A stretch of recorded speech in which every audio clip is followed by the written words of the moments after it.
We believe you can tell a lot about a person's soul by looking at the soles of their shoes.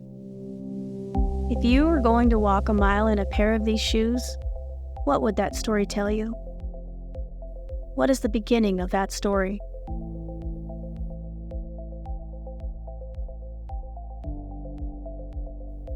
What happens in the middle of that story?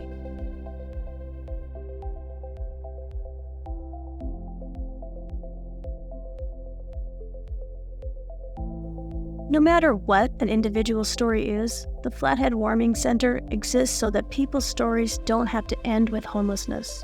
Homelessness can happen to anyone, any of us. We don't like to think that.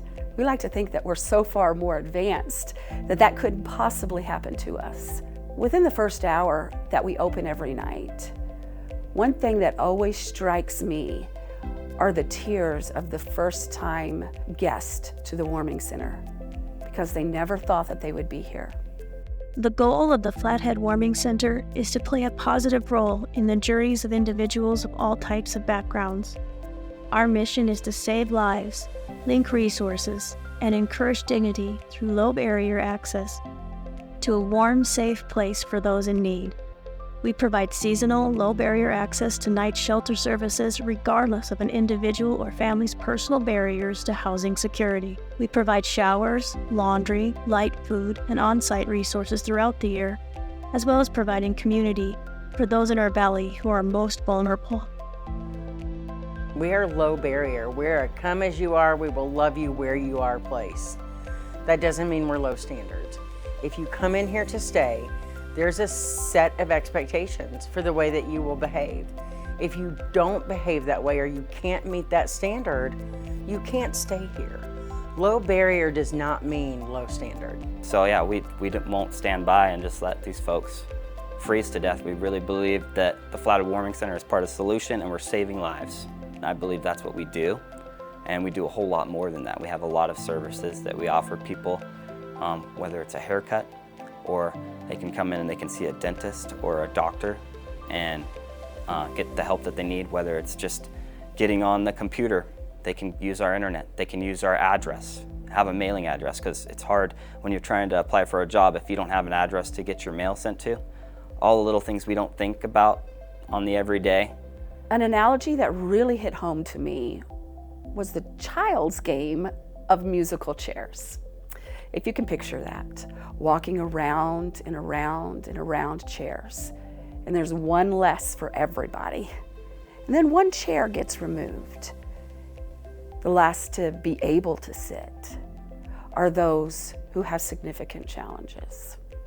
Our neighbors who struggle with severe and disabling mental illness, who struggle with a disability, who don't have the family supports that we have, those who don't have an income to afford that chair. And more chairs are taken out of the game, and it's the more and more vulnerable that are left standing. I can't fix these people.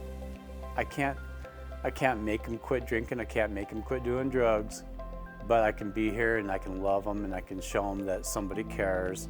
You know, as long as they're alive, there's some hope that they can be helped some way and become a contributing member of society. But if they freeze to death, they're not going to be around to do anything for anyone. Right now we have 15 different organizations throughout Kalispell that come and meet our guests where they are. This year, the 2023-2024 winter season, we also piloted our roadmap initiative, where we are taking that linking relationship one step further and asking each guest to be accountable for how they got here and ask them to be responsible for taking ownership of how do I get out of homelessness. The main misconception, that, as I understand it, is that we are enabling the homeless to continue in that situation. And for some, maybe we are, but for the majority, we're not. We're helping them, especially during the coldest part of our year, where they would die, literally, if they didn't have a place to come in out of the cold. I would say to somebody considering volunteering here at the Warming Center that is one of the best things that you can do for yourself. You will get way more than you give. Because there's a depth and a beauty on the other side that you just don't want to miss. We all need community to get by in life, and some people need it more than others. And so I would say to those people, sit down and talk to somebody before you kind of decide what you think they might need or what they should be doing, because you don't always know the whole story. And if you did, you would probably feel differently. When we walk a mile in someone else's shoes, we often find that their stories are not that different from our own. And while we cannot change the beginning of a story, we can start right now and change the end to something with a little bit more hope.